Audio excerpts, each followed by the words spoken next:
Nous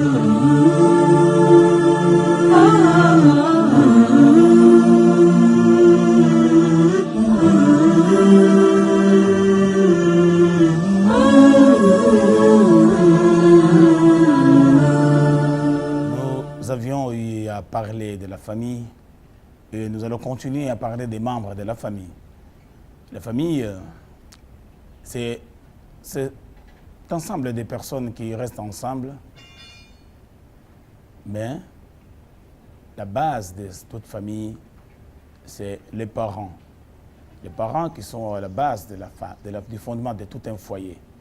Et le foyer composé de père, mère et les enfants, c'est ce qu'on forme, c'est ce qu'on dit la famille.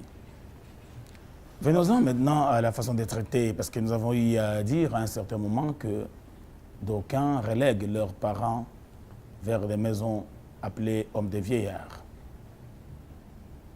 Ici, dans d'autres pays, ils ont d'autres noms, mais bref, c'est cette façon de mettre dans une prison grandeur nature ses propres parents par honte, puisqu'ils sont devenus très vieux, ou puisqu'on ne veut pas les nourrir, ou on ne peut pas les garder à la maison. On est tellement viveurs qu'on a honte d'avoir des parents qui sont trop vieux, avec la forme, et qui sont en train de marcher presque à reculons. Et voilà que la manière islamique, c'est tout autre. Venons-en au fait, nous voyons Sayyidina Omar ibn al-Khattab, le calife de l'islam, le khalifa de l'islam, Omar ibn al-Khattab, en train de faire la circumambulation, le tawaf, à la mosquée sacrée de Mecca, al-Mukarrama. Je vois Omar en train de faire la circumambulation, de faire 7 fois le tour de la Kaaba. Et voilà qu'un monsieur porte sa mère au dos, cette vieille dame au dos qui ne sait pas marcher à faire la circumambulation autour de la Kaaba. Et Omar entend ce monsieur-là qui porte sa mère au dos parler en disant « Oh maman, voilà que j'ai tout donné de ce que tu m'as mis au monde.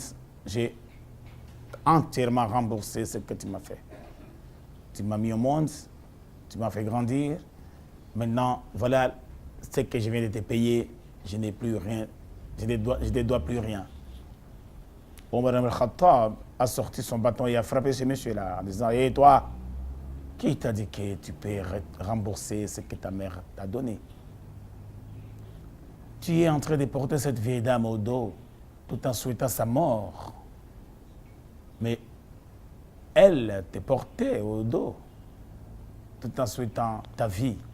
Tu n'as pas à dire que tu as tout donné à ta mère, tu as remboursé jusqu'à la dernière centime. Jusqu'au dernier centime. Absolument pas. Ta mère t'a donné tout. Et cela ne se paye pas. Cela ne se rembourse jamais. Voilà la façon de l'islam. Les musulmans doivent rester avec ses parents dans le même toit, quel que soit son âge. Et je vois l'exemple vivant de nos jours. Un grand cheikh nous raconte, puisque c'est lui qui le dit et il a vécu, la dame est venue le lui dire. Une dame qui vivait avec sa vieille mère dans une même maison.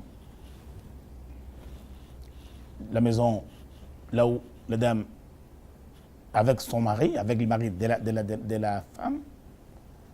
Mais la femme maintenant la vieille mère était trop malade. La journée, il vivait peut-être bien, mais la nuit tombée, quand les gens vont dormir, cette mère dans sa chambre se mettait à crier chaque jour et chaque jour. Et une nuit, la vieille mère a tellement poussé des cris stridents que sa fille était obligée de se lever et aller à la porte de sa mère en criant « Oh maman, maman s'il te plaît, on a besoin de dormir un peu maman. » Complètement tue. À telle enseigne que sa fille qui était mariée, là où la dame résidait, la vieille dame résidait, croyait que, oh Dieu merci, au moins maman dort un peu, comme ça nous pouvons trouver sommeil. Le matin arrivé, oui, morte. Sa mère était morte à tout jamais. La femme s'est mise à se reprocher. Elle était seule à aller crier à la porte de sa mère sans entrer. Alors c'est moi qui ai tué ma mère. Parce que je lui ai crié qu'elle puisse se taire un peu, on voulait dormir. Et maintenant que ma mère s'est tuée à tout jamais, et la fille s'est mise à se morfondre jour après jour, sans dire quoi que ce soit, qui que ce soit. Elle avait tellement de soucis, elle était tellement soucieuse qu'un jour, après quelques jours, Allah a fait en sorte que sa mère lui est venue en songe. Et elle a vu sa mère lui dire dans ses rêves, « Oh ma fille, tu ne m'as pas tué du tout. Ma fille, ma très chère fille, tu m'as accueilli chez toi pendant de longues années. J'étais malade. J'ai crié chaque nuit. Mais cette nuit-là, quand tu m'as dit de me taire un peu, parce que je me criais tellement, c'était qu'une occasion qu'Allah voulait pour me prendre. Mais toi, tu n'as pas eu à influencer ma mort. C'était prévu que je meure cette nuit-là. Tu m'as bien traité chez toi. Tu es ma fille bien-aimée. Et voilà là où je suis. Je suis au paradis, là où je suis, ma fille. Et rien de mal ne peut t'arriver. Tu n'as fait aucun mal. Sois calme et continue à bien vivre, ma fille. Aide tes proches et fais tes prières. Tu es toujours ma fille bien-aimée. Au bon matin, la fille s'est réveillée avec joie et elle est allée voir directement l'imam. Voilà le cheikh, l'imam, qui a raconté cette histoire. Oh, cher imam, voilà, j'ai fait ça, ça, ça. Et voilà qu'aujourd'hui, ce n'est qu'après que j'ai vu le rêve, en rêve, ma mère, que j'ai voulu maintenant venir te raconter. L'imam m'a dit, ce que tu as vu, c'était un ange qu'Allah t'a envoyé pour te mettre en confiance. Pour que c'était un ange qu'Allah t'a envoyé pour que tu sois en confiance et que tu ne te morfondes plus. Tu n'as rien fait de mal. Ce jour-là, c'était l'occasion rêvée qu'Allah avait voulu pour prendre l'âme de ta mère. Et tu n'as pas influencé sa mort non plus. Donc, tu dois être calme. Voilà que cette dame qui a eu maille à partir avec sa mère juste une nuit, tandis qu'elle a gardé sa mère toute sa vie. Sa mère a fait beaucoup d'années chez elle. Voilà la façon de vivre des musulmans, de la musulmane. Garder son parent avec soi, dans le même toit, dans la même maison. Il n'est pas question de reléguer nos parents à l'arrière-plan, par honte de vivre avec eux, comme Allah nous raconte si bien, nous compte bien dans le Saint-Coran. Ne tuez pas vos enfants par peur de pauvreté.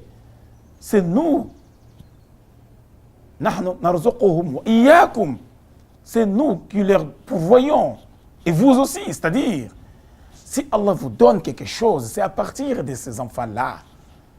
Allah a tellement pitié de ces enfants-là. Or, pour arriver à eux, donc la richesse doit passer entre vos mains. Ce n'est que normal que les parents puissent pourvoir à leurs enfants, puissent donner à manger, à boire et vêtir leurs enfants, puisque la richesse des enfants vient par le truchement de leurs parents. Arrivés plus vieux, les parents jouent maintenant le rôle de l'enfant et l'enfant a l'obligation de garder bien ses parents. L'islam, c'est la joie de vivre ensemble dans le cercle familial. L'islam, c'est cette religion qui éduque et qui donne la morale, la vraie morale islamique, la meilleure morale. L'islam, n'est pas cette cacophonie de vie, une cacophonie de vie, de concubinage. L'islam, c'est la religion qui met la femme au centre de toutes choses. L'islam, la religion qui donne la vraie valeur à la femme qui se couvre de pieds en cap pour mieux montrer à son mari. Malheureusement, dans d'autres sociétés que je ne vais pas citer ici,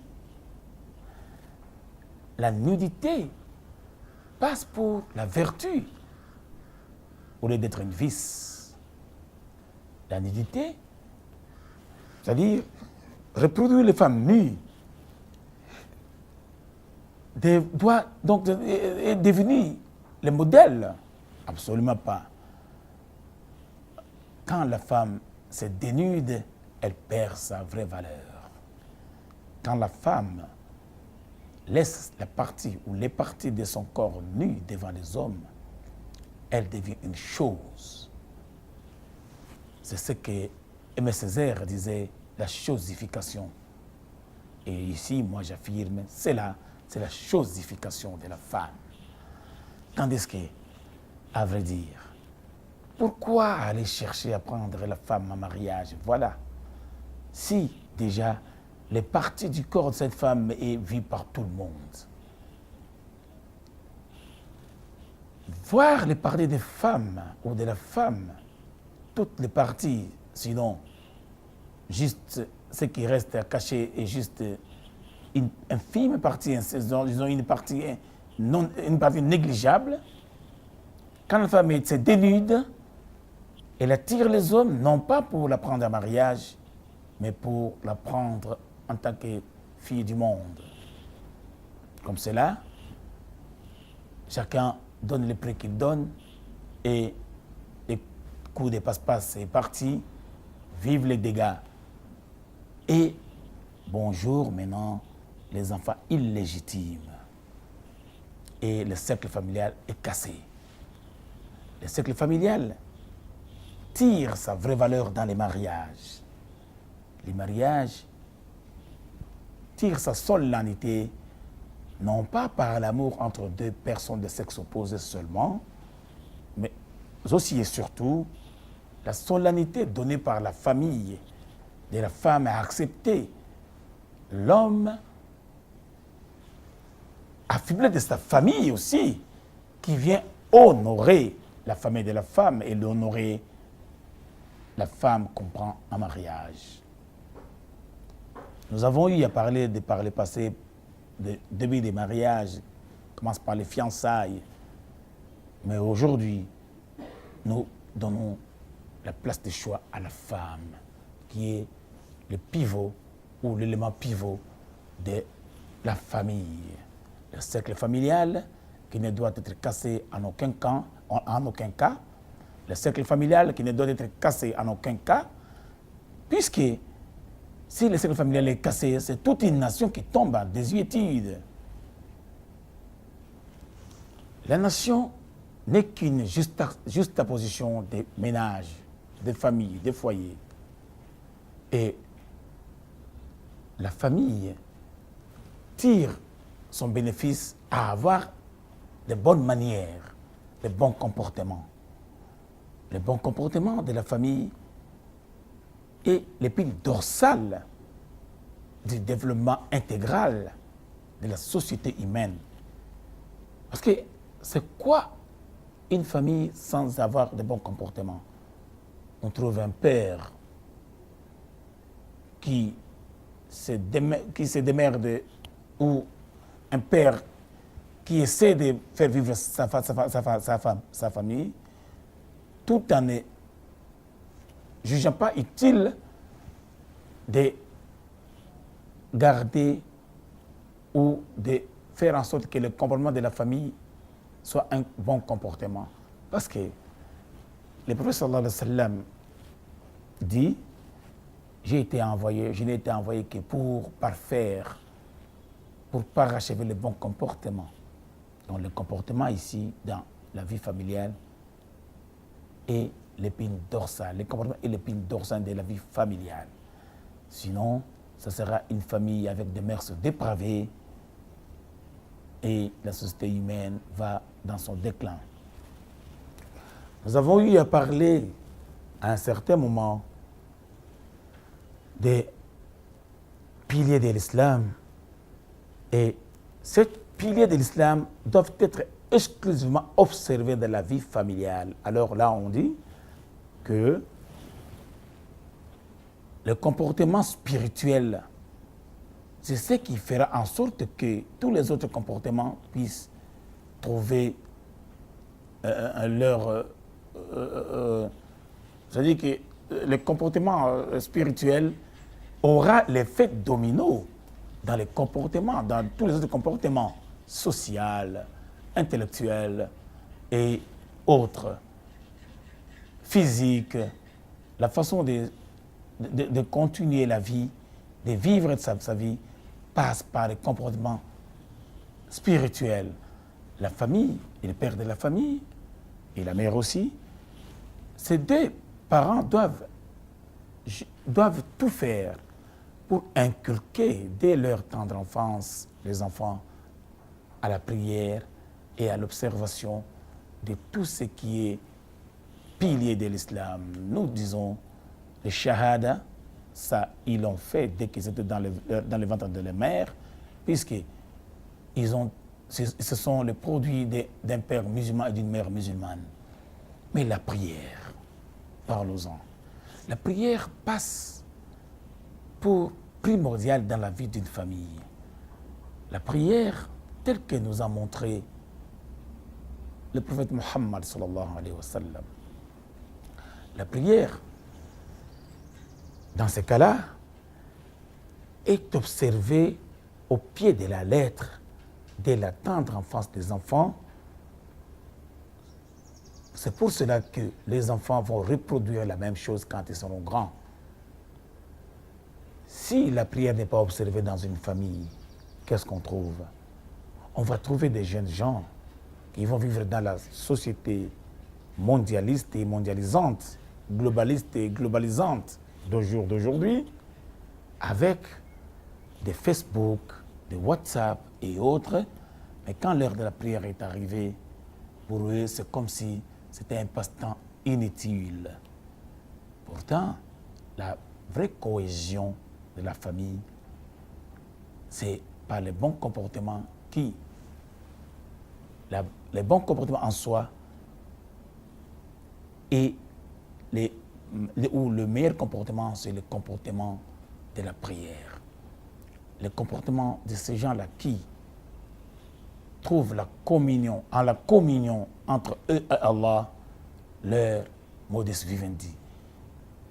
Ils trouvent en cela que l'on ne peut être sur la terre d'Allah, tout en vivant en opposition avec celui qui t'a créé et a créé le monde. L'islam nous enseigne comment un enfant doit apprendre à aimer Allah. Il va aimer son Créateur. C'est une façon de remercier Allah subhanahu wa ta'ala.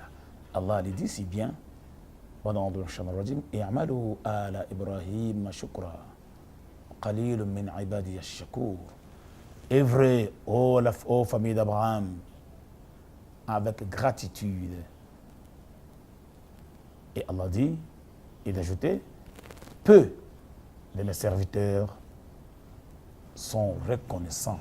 Très peu de mes serviteurs sont reconnaissants. Le manque d'observer la prière dans une maison, dans une famille, ça, c'est l'ingratitude. Comment voulez-vous que les enfants que vous mettez au monde vous soient reconnaissants, tandis que vous n'êtes pas reconnaissants envers Allah, tandis que vous ne leur avez pas inculqué la façon d'observer la prière? La base et le fondement de toute une famille, de tout comportement, c'est le comportement spirituel. Viendra maintenant le comportement social et autres. L'éducation de l'enfant, l'éducation, la mère de l'éducation, l'épine dorsale de l'éducation, c'est l'éducation spirituelle. Parce que si vous avez gagné l'esprit d'un enfant, en le guidant comme Allah vous a guidé, comme vos parents vous ont inculqué cela, alors là, et seulement là, vous allez trouver la paix du cœur. Parce que vos enfants ne seront pas des enfants des rues, parce que vos enfants ne seront pas, voilà le cercle familial, voilà l'éducation vue par l'islam, voilà la morale islamique, où les parents jouent son rôle, les enfants aussi. Et ça, c'est l'islam, et ça, c'est la chaîne islamique.